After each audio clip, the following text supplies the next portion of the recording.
The mud is not like any mud you've encountered before. It has weight. It has memory. It holds the shape of everything that has happened in it. The boots, the bodies, the shell craters filled and refilled with rain and groundwater, and things you have stopped trying to identify. It pulls at your ankles with a specific resistance that feels almost deliberate, like the ground itself has decided you should not move quickly here. You are 19 years old.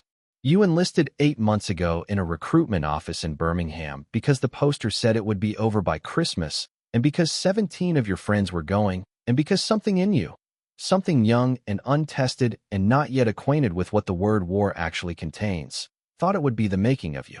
The trench is 4 feet wide. The sky above it is the color of a bruise. Somewhere ahead, in a direction you've been told is east, there is another trench. And in 12 hours, you are going to be asked to climb out of this one and walk toward it.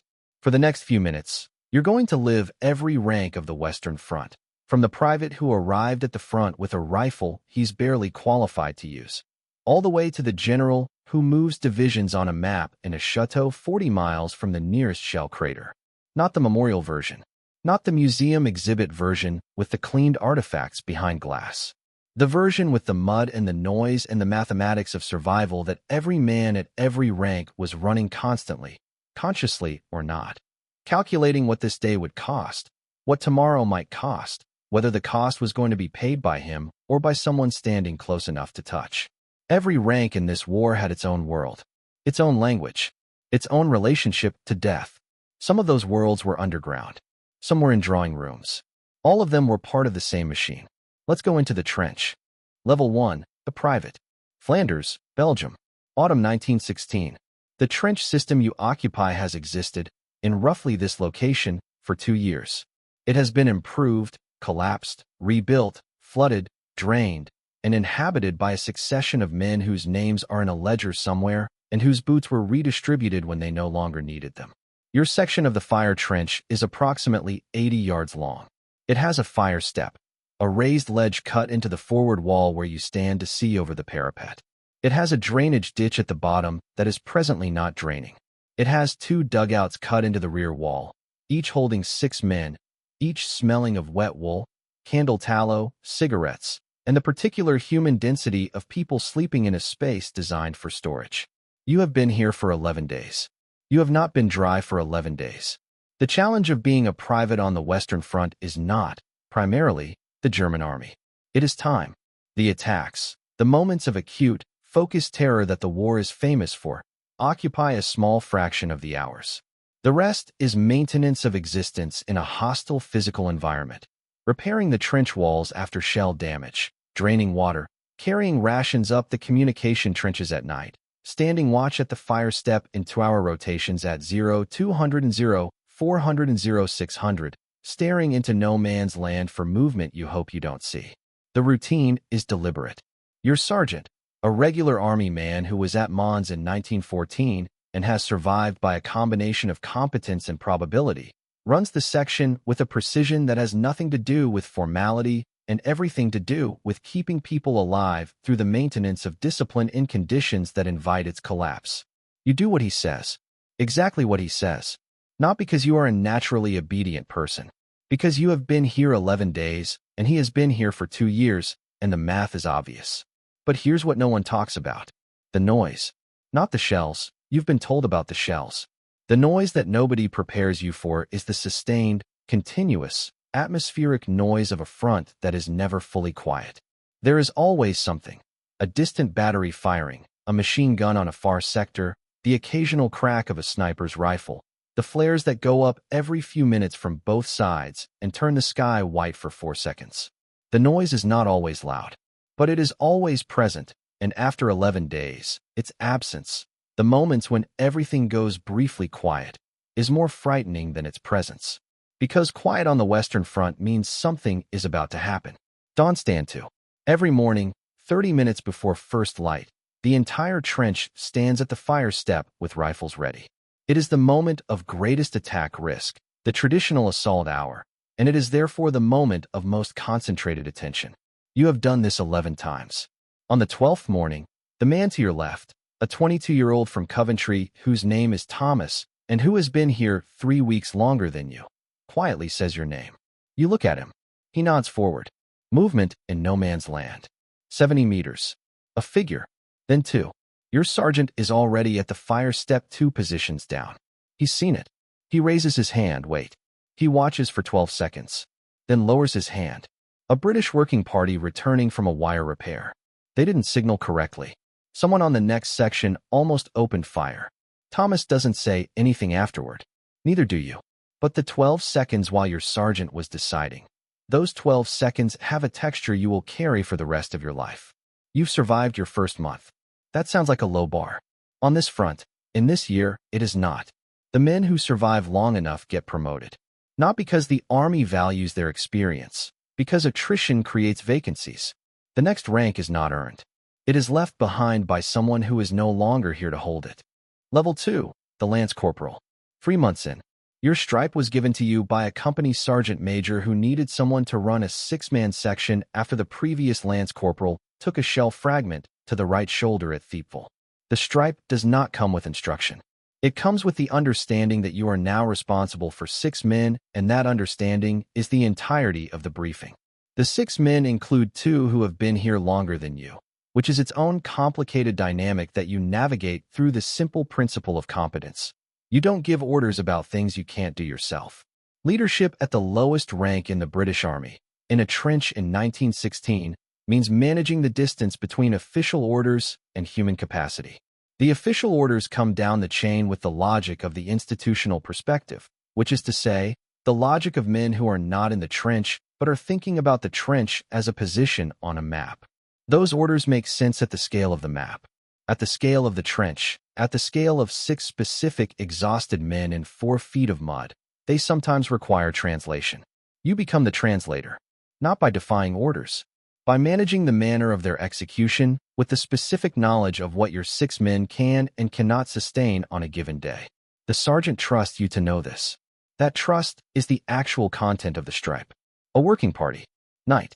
Your section assigned to carry duckboards, the wooden slat walkways that keep men out of the worst mud, from a supply point 400 meters back to a section of the front-line trench that has flooded.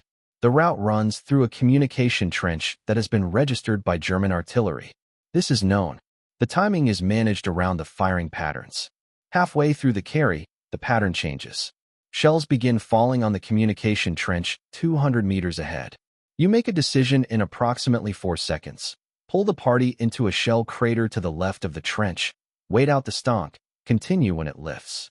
You are not authorized to deviate from the route. You are also not authorized to get your section killed. You pull them into the crater. The stonk lasts 19 minutes. You continue. The duckboards are delivered.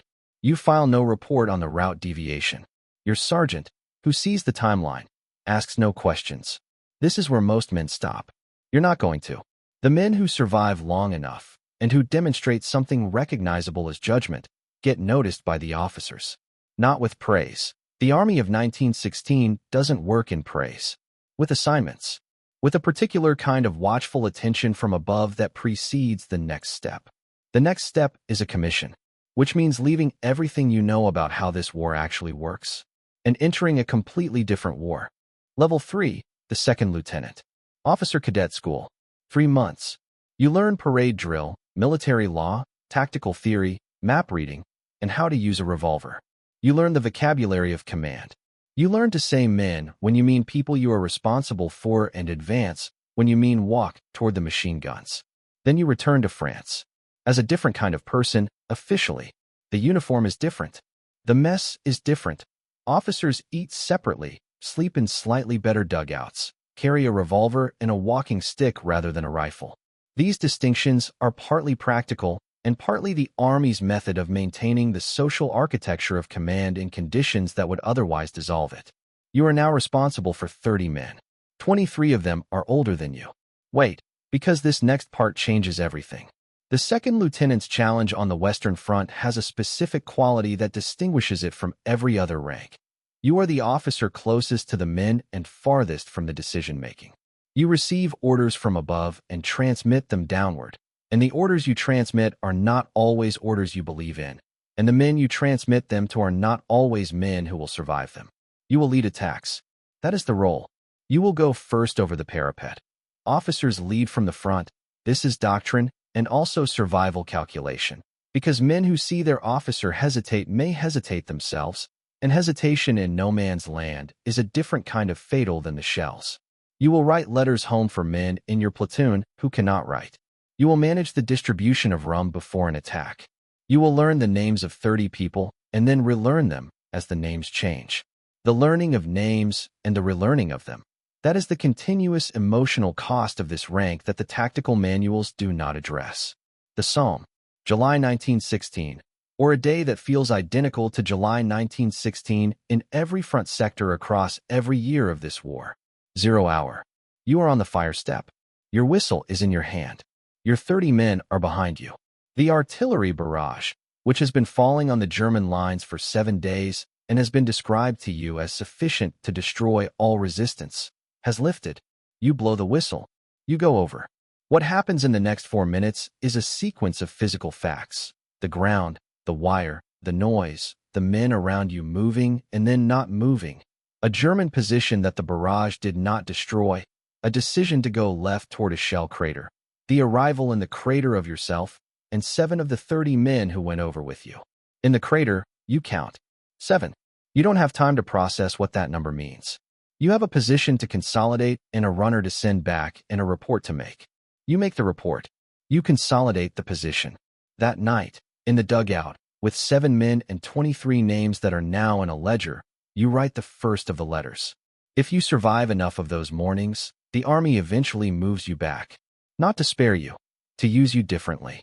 The survivors of the front line become the institutional memory of what the front line actually is. And the men above you need that memory, even if they don't always know how to use it. Level 4, the captain. Company command. 120 men, for platoons, a company headquarters, a quartermaster sergeant who controls the actual material reality of your existence, and a role that sits precisely at the hinge point of the British Army's operational structure. Below you, the war as it is lived. Above you, the war as it is planned. You are the translation layer between those two things, and the accuracy of your translation will determine, in ways you cannot always see from your position, whether the plans make contact with reality or whether they proceed in parallel with it, never quite touching. The captain's war is administrative in a way that surprises you. There are returns to be filed, casualty returns, ration returns, ammunition returns, equipment returns. The army runs on paper with the same relentlessness it runs on artillery, and the paper follows the shells with approximately the same regularity. You also make decisions about men that the rank above you makes about units. Who is ready to return from the rest billets? Who needs to be watched? Who has been here long enough that something in their eyes has gone wrong in a way that the institution doesn't have vocabulary for yet? What a later century will call shell shock. What this century calls lack of moral fiber in its worst institutional moments and neurasthenia in its better ones. And what you, having seen it at close range for 18 months, call what happens to a man when the war gets inside him and won't come out. You make those determinations carefully, knowing that the determination you make will either put a man back in the trench or remove him from it, with consequences you will carry either way. A trench raid. Your company assigned to enter the German lines at night, capture prisoners for intelligence, and return before dawn. You plan it yourself, the route, the timing, the composition of the raiding party, the contingencies. You submit the plan up the chain. It is approved with one modification. The raiding party size is doubled on the instruction of the battalion commander, who wants more prisoners. You know the route can't support double the number quietly. You say so in writing. The modification stands. The raid goes. The route is compromised by the increased noise. The German line is alerted. The raiding party returns with 2 prisoners and 4 casualties, one of whom dies in the aid post before morning. The intelligence report notes the prisoners captured. It does not note the written objection you filed or the casualties that resulted from the modification you warned against. You file the casualty return. You write the letters. You keep your written objection. You don't know why yet. You will later. But here's what no one talks about. The officers who survive to major are the ones who've learned to carry 2 things simultaneously: the operational competence to function inside the machine and the private accounting of what the machine is actually doing. Most men choose one. You're learning to hold both. That capacity, uncomfortable, expensive, precise, is exactly what the next rank requires. Level 5, the Major. Battalion second in command. 800 men, technically, though the battalion has not been at full strength since the Somme and is currently operating at 60% establishment. Your colonel is a 44-year-old regular army officer who came up through the Boer War and views the Western Front with a professional fatalism that you have come to understand is not indifference, but a coping architecture built over decades of institutional service. You run the battalion's daily administration. You are the institutional memory, the keeper of the paper, the personnel records, the written objections that nobody reads until they matter.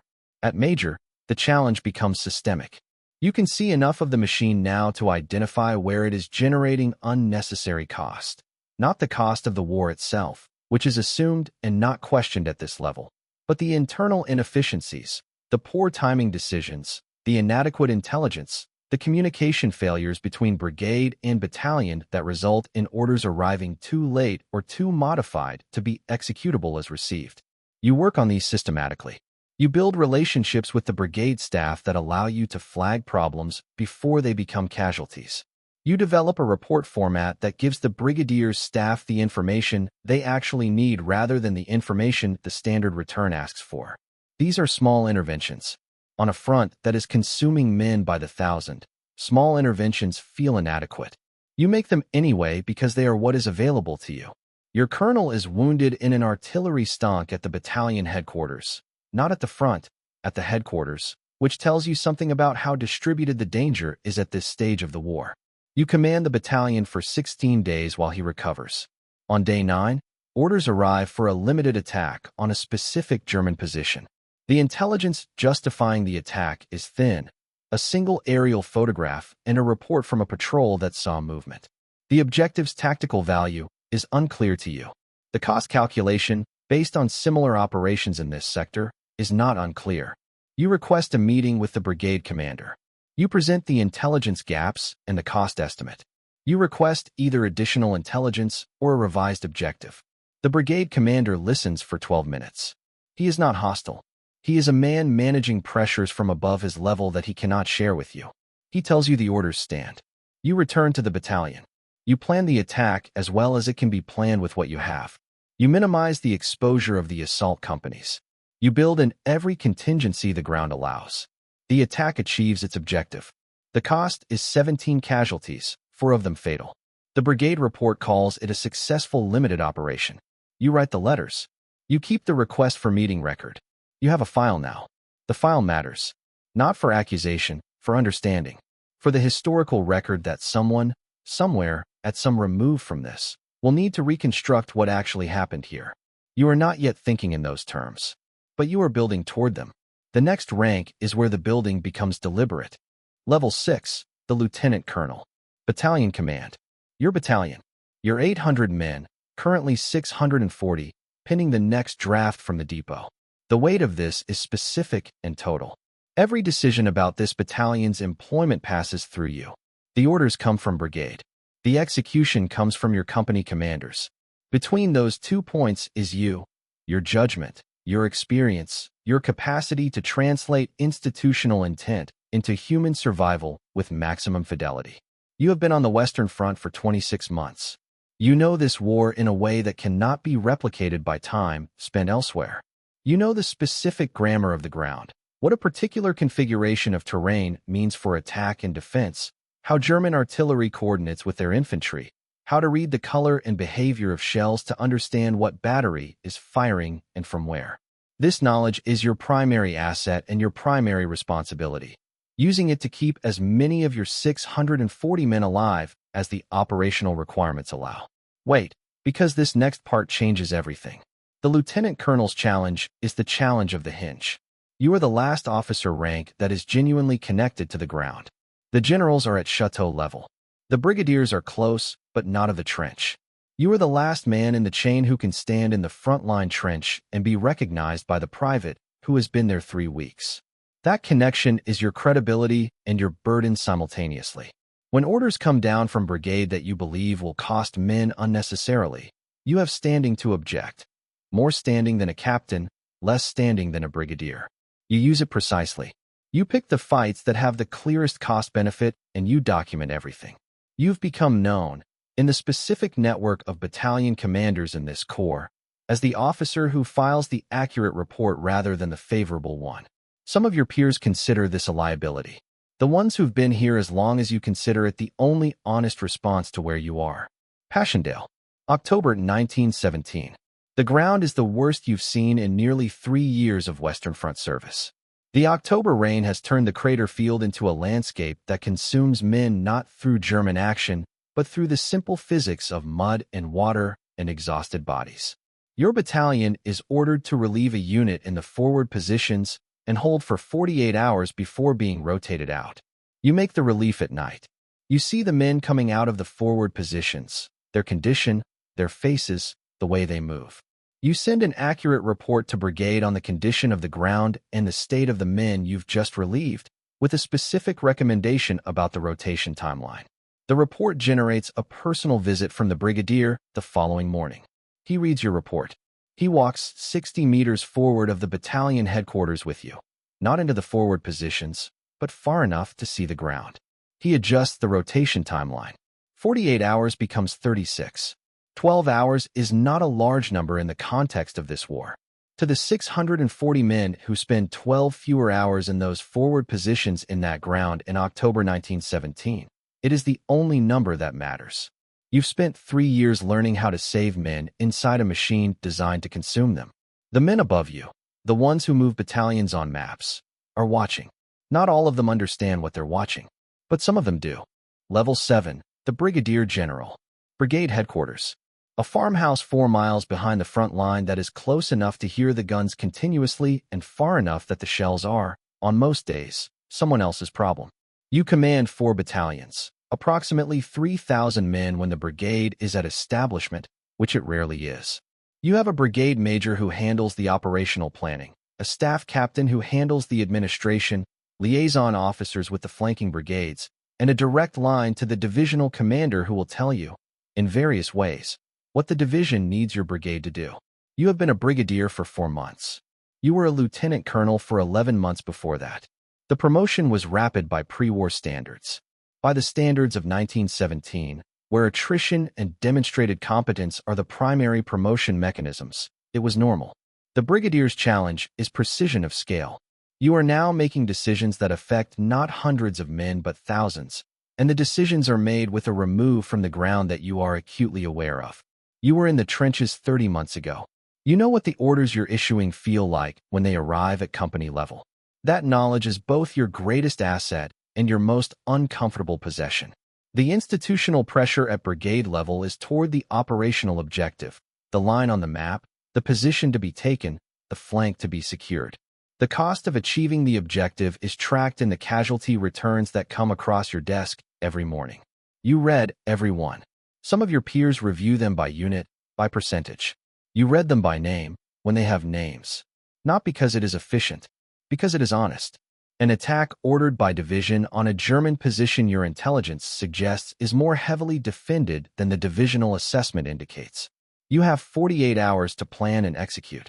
You use 36 of them building the most complete intelligence picture available, aerial photographs, prisoner interrogations from adjacent sectors, patrol reports from your own forward units. The picture supports your concern. You present it to the divisional commander at a conference. He listens. He is not dismissive. He is a man managing core pressure that he cannot fully share with you. He adjusts the objective, not eliminated, modified. A limited advance rather than a full assault on the position. The modification reduces the likely cost by an estimated 40% based on comparable operations. The attack goes. The modified objective is taken. The casualty return for the operation is the lowest for a comparable advance in this sector in 6 months. The division report notes the successful limited advance. You read the casualty return by name. 3 years of fighting this war from the ground up has given you something the men at the next level above you often lack. A precise understanding of the relationship between the map and the mud. Some generals understand this intuitively. Most have lost it somewhere in the promotion sequence. You intend to carry it with you.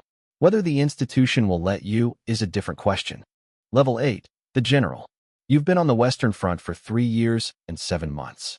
The chateau is 40 miles from the nearest active trench.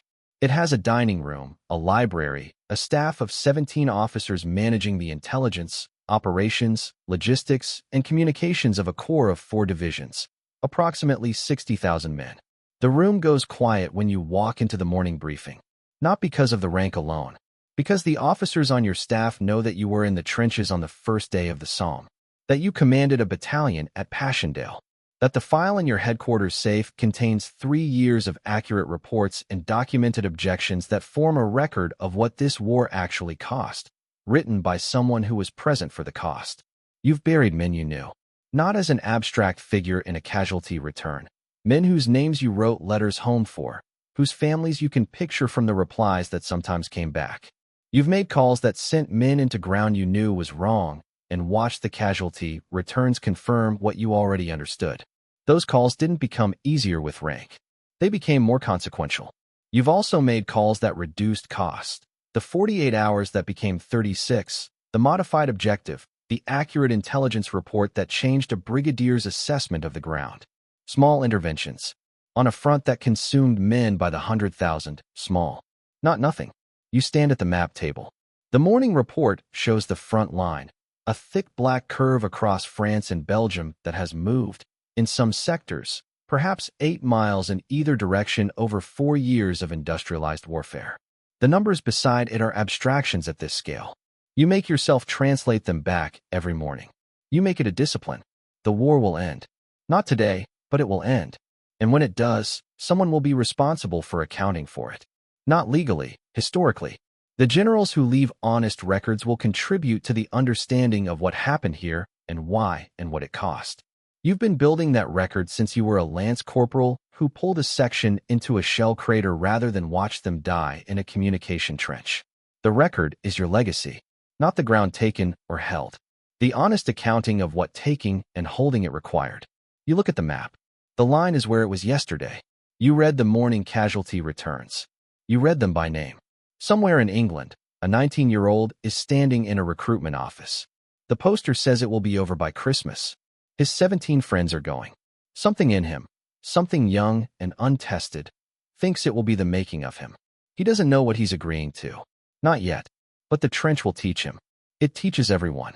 If you want to go deeper into the specific battles, the specific decisions, and the specific men who changed this war from within, that video is already built.